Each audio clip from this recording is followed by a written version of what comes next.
Cada 15 de septiembre, El Salvador, Honduras, Guatemala, Costa Rica y Nicaragua celebran la firma del Acta de Independencia. Corría el año 1821 cuando Gabino Gaínza, el último gobernador de la Capitanía General de Guatemala, convocó a una junta de notables para la firma del documento. Con la firma, estas provincias salieron del dominio español y surgió la Federación de Provincias Unidas de Centroamérica. Su capital se ubicó en Guatemala. Con el pasar del tiempo, cada una de estas provincias proclamó su autonomía. Inmediatamente después de la independencia de España, Centroamérica formó parte del Imperio Mexicano, una época considerada caótica y de gran confusión. Al derrumbarse ese imperio, se constituyeron en nación soberana, bajo el nombre de Provincias Unidas de Centroamérica, y se convocó a una asamblea constituyente, cuyo primer decreto, el 1 de julio de 1823, fue proclamar una vez más la independencia de España y de México. Esa misma asamblea proclamó en 1824 la constitución política de la llamada República Federal de Centroamérica, que dejó de existir en 1838 al romperse el Pacto Federal y constituirse cada república en un estado independiente. Sobre la independencia en la región centroamericana existen datos curiosos como, por ejemplo, que Costa Rica se enteró de la firma del Acta de Independencia hasta octubre, porque ese tiempo tomó que la noticia llegara desde Guatemala. En algunos textos se expresa que la independencia la consiguió el pueblo y la gozaron familias pudientes. Los próceres de la patria eran también sus propietarios. Tras la independencia, criollos y mestizos se dividieron en dos grupos, liberales y conservadores, apartando a los indígenas de cualquier discusión sobre el poder. El líder de la Unión Centroamericana fue el hondureño Francisco Morazán, elegido 2 veces presidente de la Federación. Él realizó la primera reforma liberal en toda Centroamérica, otorgó la libertad de culto, promulgó la ley de divorcio, convirtió los conventos en prisiones modelo y cuarteles, fomentó y democratizó la enseñanza y abolió los diezmos y primicias con que la Iglesia gravaba al pueblo. En 1838 comenzó a manifestarse la quiebra del sistema como consecuencia de las tensiones entre sus componentes que desembocaron en una guerra. Morazán fue fusilado en 1942. En Centroamérica, este es un día de fiesta que se vive y celebra con desfiles, discursos y recuerdos de esos elementos que forman parte de la identidad centroamericana.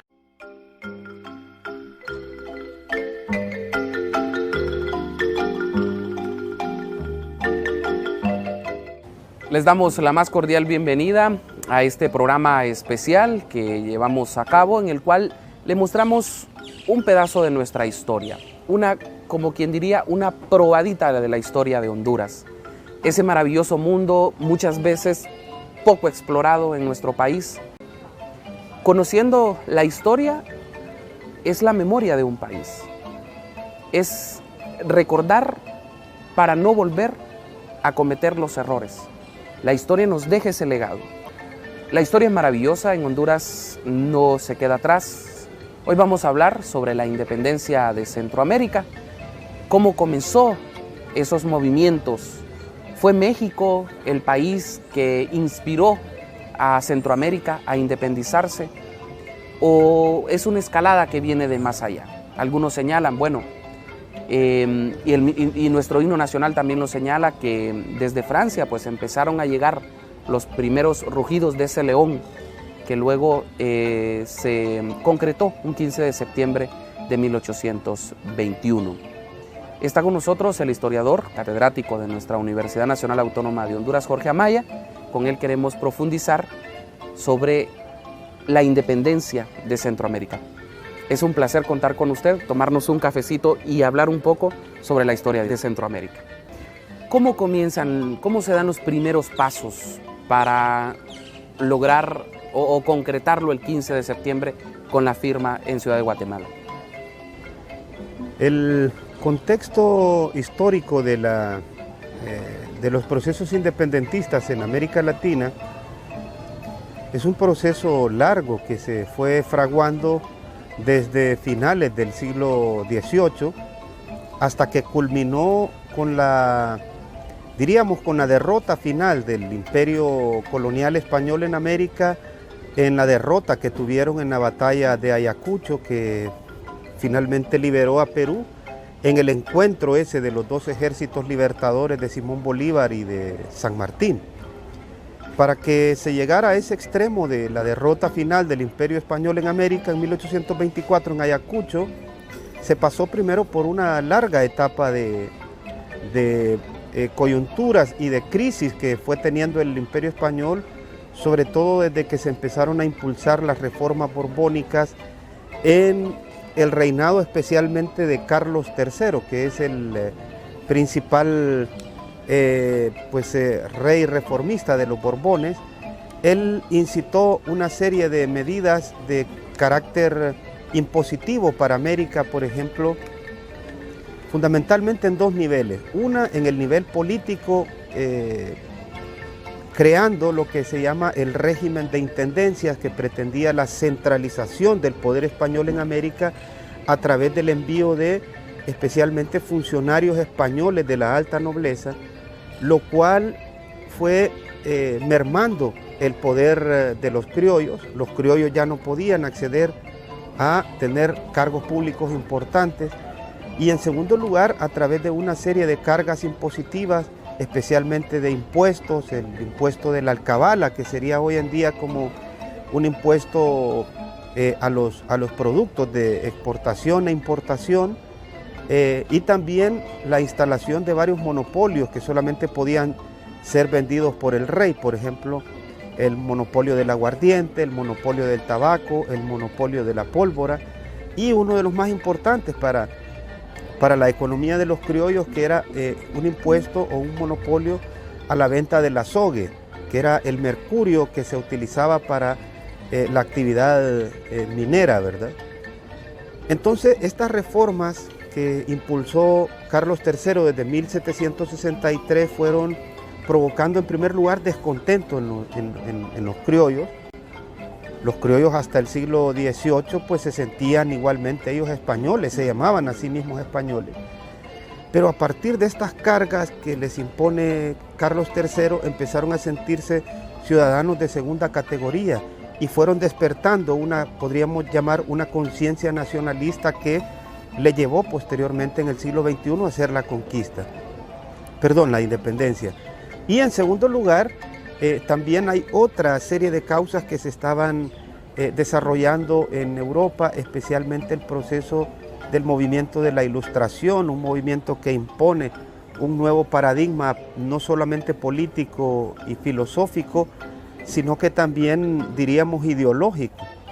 Es decir, plantear los postulados de que todos los hombres somos libres y los postulados de libertad, igualdad y fraternidad, que derivaron posteriormente en 1789 al proceso libertario de la Revolución Francesa, y también en el caso de América a la independencia de Estados Unidos en 1776 y posteriormente al proceso independentista de la primera colonia americana que se libera, Haití, en 1804. De modo que hay contextos y causas internas y hay causas externas que a principios del siglo XX, especialmente a partir de 1810 en México, explosionaron en una serie de condicionantes, de variables que posibilitaban la independencia. A ello se sumó también la crisis del Imperio Español en 1808, cuando Napoleón invade España y destrona al rey Fernando VII, de modo que deja un vacío de poder que fue catapultando, ¿no?, los anhelos, las ansias de libertad de los criollos, quienes a partir de 1810 en México, con el cura Miguel Hidalgo y Costilla, desataron movimientos de independencia que culminaron en Ayacucho en 1824. O sea, tenemos todo un proceso desde el siglo XVIII hasta el siglo XIX, que son procesos meramente independentistas y que van dando paso a las nuevas ciudades a buscar esa independencia. En efecto, se fueron acumulando una serie de eventos que pusieron las condiciones objetivas para que este proceso independentista se generalizara desde México hasta la Tierra del Fuego, salvo el caso de dos centros bien importantes que fueron Cuba y Puerto Rico. No se pudieron independizar por su condición insular, pero también debemos recordar que Cuba era difícil que se independizara en ese momento porque prácticamente era el centro del intercambio no solamente comercial sino militar de los españoles en América. La Habana era una fortaleza militar desde donde los españoles desplegaban al resto de América sus fuerzas expedicionarias cuando había alguna rebelión como la que se suscitó con Tupac Amaru en América del Sur. Entonces, en Cuba prácticamente los españoles tenían un arsenal y era un poco más fácil defenderla de otras fuerzas independentistas que pudieran provenir del continente. Pero a nivel continental el proceso fue general. Prácticamente se independizaron todas las colonias en un espacio de apenas 14 años.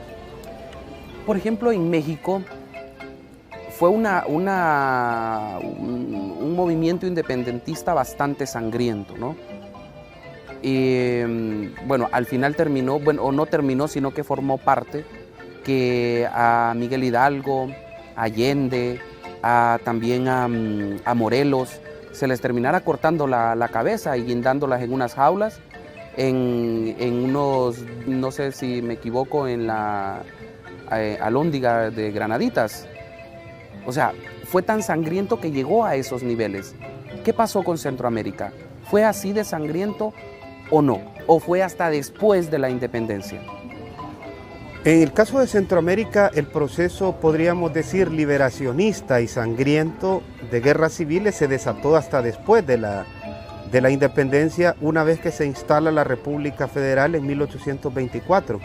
Pero en México varios historiadores, como Carlos Araya Pochet, por ejemplo, el costarricense, establecen que hubo como focos independentistas fuertes, y en América el primero y más fuerte de ellos fue precisamente México. Araya Pochet divide el proceso independentista de México en dos fases, uno violento y sangriento, este que usted alude, y el otro ya como más pacífico con Iturbide en 1821.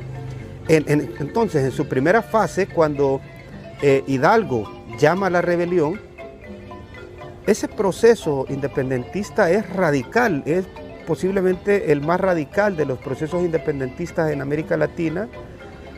Hidalgo era un sacerdote pues, de origen mestizo. Muy liberal, ¿no? Muy liberal, y armó un ejército que, por ejemplo, en la toma de Guanajuato, encerró a la mayoría de la población blanca y la masacraron.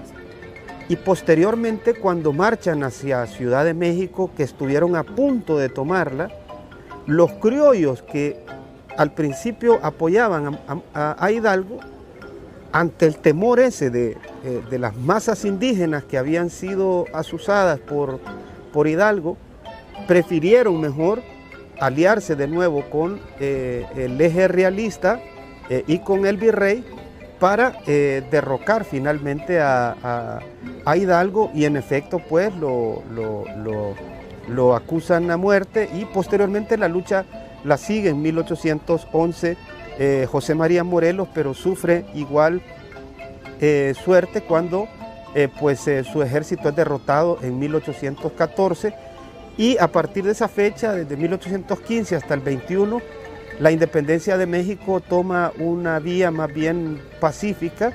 Se declara más bien mediante un acta de independencia, como en el caso de Centroamérica, de modo que pues, esa independencia de México, ese proceso independentista de México en su segunda fase, ya con Iturbide cuando se declara emperador en 1821, prácticamente lleva de lleno a Centroamérica a un proceso independentista también de carácter pacífico, mediante un acto oficial que declara la independencia en 1821, el 15 de septiembre, después de la reunión de las principales fuerzas sociales, la iglesia, el poder español, los criollos, los comerciantes, que reúnen un consejo en la ciudad de Guatemala, y ante el miedo de que los indígenas y los esclavizados se rebelaran, mejor redactan un acta declarando oficialmente la libertad, la independencia de Centroamérica con respecto a España. En Centroamérica, ¿dónde empiezan los primeros toques de independencia, las primeras revueltas, los primeros que se inspiran en estos modelos de países como México, como el mismo Estados Unidos, Francia con la Revolución Francesa?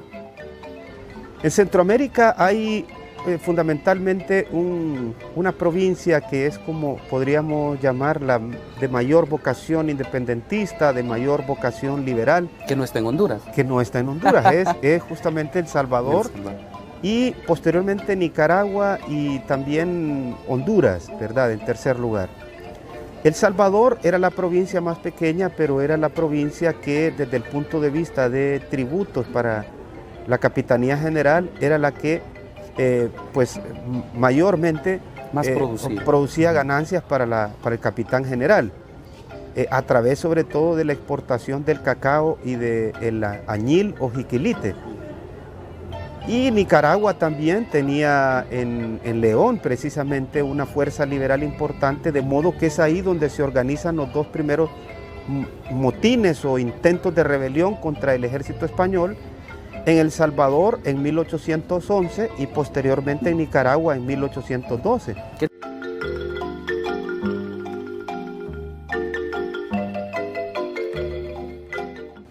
Gracias por continuar con nosotros. Estamos disfrutando pues de un rico café con Jorge Amaya y estamos hablando sobre la independencia de Centroamérica.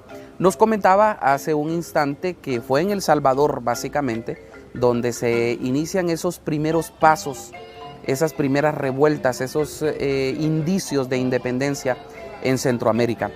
Nos hablaba de que El Salvador era muy productivo para la Capitanía General de Guatemala. También León en Nicaragua y en un tercer puesto Honduras. Cuéntenos un poco más. Eso fue como en 1811, ¿no? 1811, 1812 en efecto. Empieza en 1811, se podría decir como... De hecho los salvadoreños festejaron esa fecha como un bicentenario preindependentista, ¿verdad? Y luego también en León hay conatos de motines. Y también ese mismo año aquí en Tegucigalpa, que era una plaza liberal fuerte, hay un motín de varios criollos, pero especialmente mestizos y también mulatos, en lo que hoy en día es el barrio La Plazuela, que en aquel tiempo también se llamaba así por la zona del Arbolito, ¿no? Que era la periferia, la zona periférica. Tegucigalpa llegaba justamente hasta ahí y por tanto era Vivían lejos entonces. Vivían lejos, la gente vivía... En esa zona pues vivían los grupos marginados, ¿no? Mestizos, mulatos, gente que trabajaban como artesanos, pero fueron repelidos esos motines por las fuerzas de la Capitanía General, por las milicias que tenían asentadas aquí en cada una de las provincias, y pues siguió el poder español hasta 1821, pero la influencia, ¿no?, de esos acontecimientos que se desenvolvieron en México a partir de la instalación de Iturbide como emperador, pues provocaron que finalmente Centroamérica, con mucha influencia mexicana, se independizara el 15 de septiembre de 1821. ¿Qué pasa después de esa anexión? Yo recuerdo que a nosotros nos decían en el colegio, en la escuela, que Valle redactó el acta de independencia, pero no la quiso firmar porque no estaba de acuerdo. Otros nos decían, Valle se oponía prácticamente a una independencia. ¿Por qué? Porque él consideraba que estos países no estaban listos para llevar a cabo una vida independiente. ¿Qué pasó después de eso? Ciertamente hay estudios que indican que José Cecilio del Valle intentó mostrar una actitud un poco más pragmática con respecto a la independencia. Valle era el principal estudioso, creo yo, no solo de América Central, sino también posiblemente uno de los principales intelectuales y conocedores de la economía política de ese tiempo, de toda América Latina. Y Valle analizó que Centroamérica, o Guatemala, como él la llamaba, era la región más atrasada desde el punto de vista, por ejemplo, de no contar, de no poseer con una clase intelectual, como en otros centros urbanos ya consolidados como la Ciudad de México o Santa Fe de Bogotá o Lima. Había pocos intelectuales, había poca, por ejemplo, infraestructura de comunicaciones, carecíamos de carreteras inclusive, de modo que usted recuerda que la independencia es el 15 de septiembre y los pliegos llegan el 28 a Tegucigalpa, es decir, se tardaron casi 2 semanas en llegar los pliegos de la independencia. Entonces Valle decía que la independencia debía hacerse gradual. Después, cuando se desarrollaron los movimientos de manera rápida, pues Valle aceptó la independencia, y hubo un momento incluso en que Valle, a partir de 1824, se vuelve más liberal, más radical que el mismo sector liberal de Guatemala y Honduras, que eran los más fuertes junto con el salvadoreño. Entonces, esa independencia se da, como bien lo decía Valle, en un contexto bastante débil, de modo que fuimos independientes solo 4 meses, fíjese. Nos independizamos en septiembre de 1821 y posteriormente en enero de 1822 nos anexamos al Imperio Mexicano, cuando Iturbide envía una fuerza militar para que se materialice el hecho, a cargo de Vicente Filísola, y Centroamérica pues es independiente, podríamos decir, solo 4 meses. O sea, una serie de contradicciones, ¿no? Una serie de situaciones en las cuales que parece que al final le dan la razón a Valle. Porque Valle termina siendo diputado por Centroamérica en México. Incluso llega un momento en el que está preso en México por algunas circunstancias. En efecto, Valle se opone, por ejemplo, a la anexión a México. Inicialmente, Valle se opone a la invasión, sobre todo, yo creo, más por patriotismo, por ver invadida su patria por una fuerza expedicionaria, por una fuerza militar extranjera para él, porque ya consideraba que Centroamérica era una patria independiente. Por tanto, Valle es capturado por Iturbide y es puesto preso en la Ciudad de México. Luego es electo en efecto diputado, y el emperador Iturbide lo nombra como primer ministro de Relaciones Exteriores de México. Imagínense, México, que tenía su universidad, que tenía gran cantidad de intelectuales, y el enorme prestigio que tenía Valle de que lo nombren ministro de Relaciones. Pero Iturbide, prácticamente con esas ínfulas que tenía de ser como un emperador europeo, ¿verdad?, a lo Fernando VII o a lo Napoleón, ¿verdad?, finalmente se granjeó muchísimos enemigos, y en marzo de 1823 le dan como una especie de golpe de estado. Desde ahí empieza esa tradición, de modo que Filísola regresa a México, no sin antes convocar a todas las provincias para que se reunieran en un congreso en la ciudad de Guatemala, congreso que se reúne el 1 de julio de 1823, y es justamente ese congreso el que declara lo que muchos historiadores consideran como la segunda y verdadera independencia de Centroamérica. Es el congreso que decreta que Centroamérica va a ser un estado libre e independiente de México, de España o de cualquier otra potencia extranjera. Y no solo eso decreta este congreso, sino que indica que va a crear una nueva entidad política que va a ser la República Federal de Centroamérica. Por tanto, yo considero que la crisis en Centroamérica y lo que genera posteriormente la fase violenta por crear la República es este acto, ¿no? Cuando se decide que Centroamérica será una república, una entidad diferente, ya totalmente independiente, un nuevo Estado. Eso ponía en peligro, por ejemplo, el statu quo de la clase conservadora y de amplios segmentos también de la jerarquía católica, que poseían enormes riquezas en todo Centroamérica, y también ponía en peligro la hegemonía de nuevas potencias que querían suplantar a España como ejes dominadores de nuestro territorio, especialmente de Inglaterra, ¿verdad? De modo que se decreta la República Federal, se convocan elecciones que gana Valle, pero el Congreso, finalmente el Consejo, decide nombrar como presidente a Manuel José Arce, y Centroamérica nace en una crisis, nace a la República con una crisis en 1825, cuando se instaura la República Federal de Centroamérica. ¿Cómo se logra gobernar Centroamérica en esos 4 meses de independencia? ¿Qué hubo ahí? ¿Cómo se logra conformar? Se colocan gobernadores en las principales ciudades de Centroamérica. Obviamente Guatemala era la capitanía general, o en ese caso pues la capital de Centroamérica. ¿Cómo se logran conformar? En esta primera etapa no hay ningún cambio significativo. De hecho, la misma acta de independencia del 15 de septiembre señala que en el entendido que el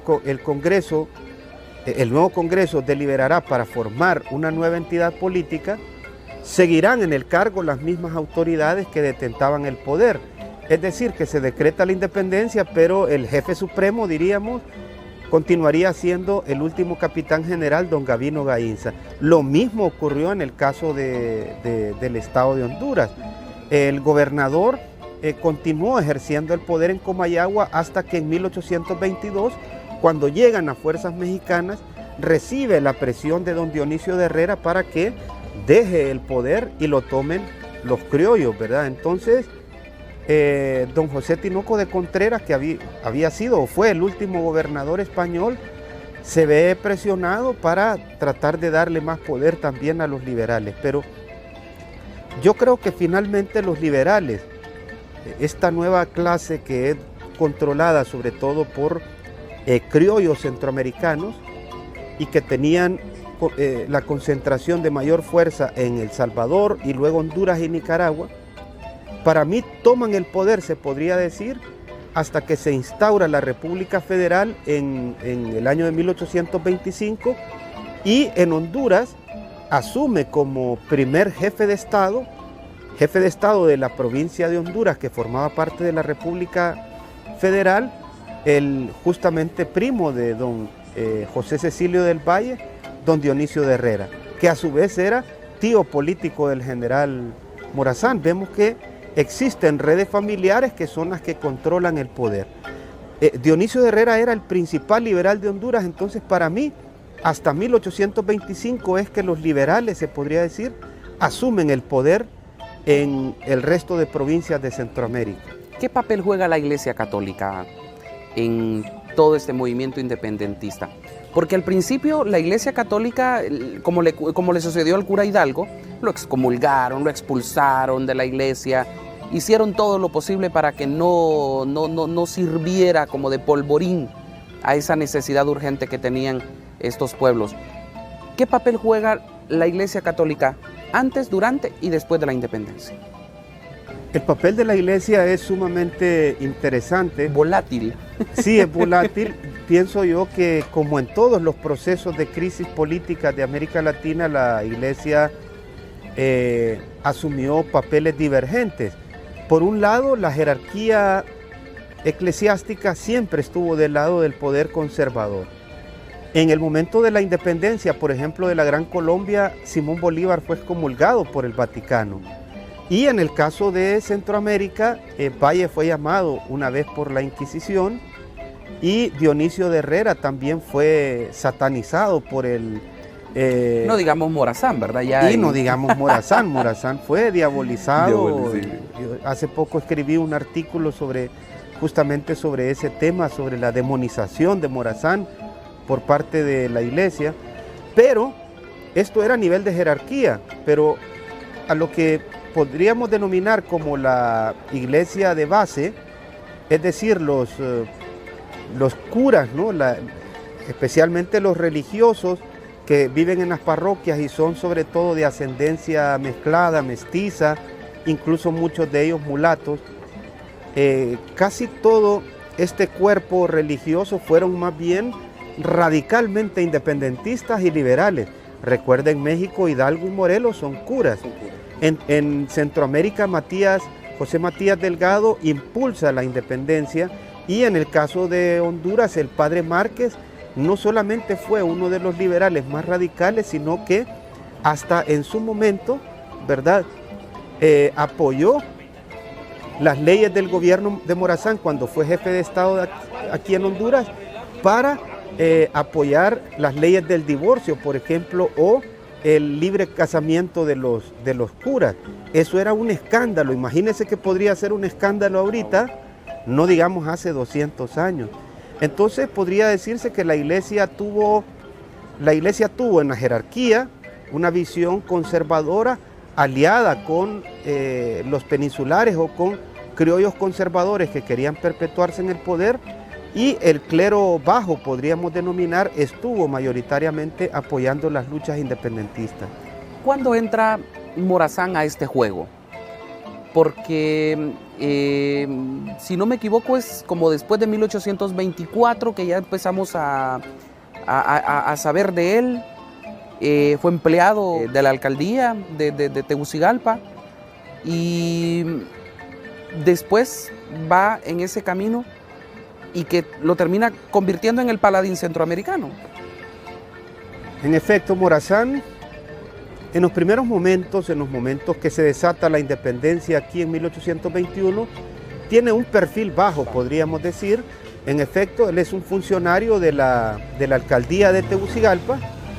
Cuando llegan los pliegos de la independencia en 1821, el 28 de septiembre, Morazán era funcionario en la alcaldía, junto con su tío político, don Dionisio de Herrera, pero podría decirse que Morazán empieza a tener activa participación y se constituye en el pilar de la liberación y de la independencia centroamericana, cuando en 1826 el presidente federal Manuel José Arce manda a capturar a don Dionisio de Herrera, sitia la ciudad de Comayagua y la incendia, y en defensa del Estado de Honduras ante la invasión del ejército federal, Morazán organiza el llamado Ejército Aliado Protector de la Ley para tratar de recuperar la libertad de don Dionisio de Herrera y enfrentar al ejército invasor que había enviado Manuel José Arce, a cargo paradójicamente de un hondureño, don Justo José Milla.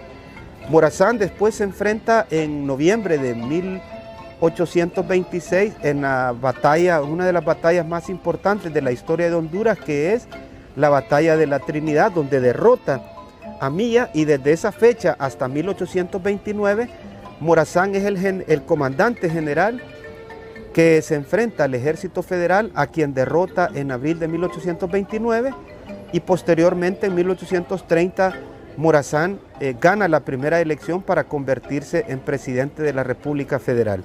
En ese momento, 1830, Morazán se convierte en el personaje, podríamos decir, que ya como presidente federal provoca la verdadera independencia de Centroamérica, cuando Centroamérica se aglutina ya como una república libre, federal e independiente.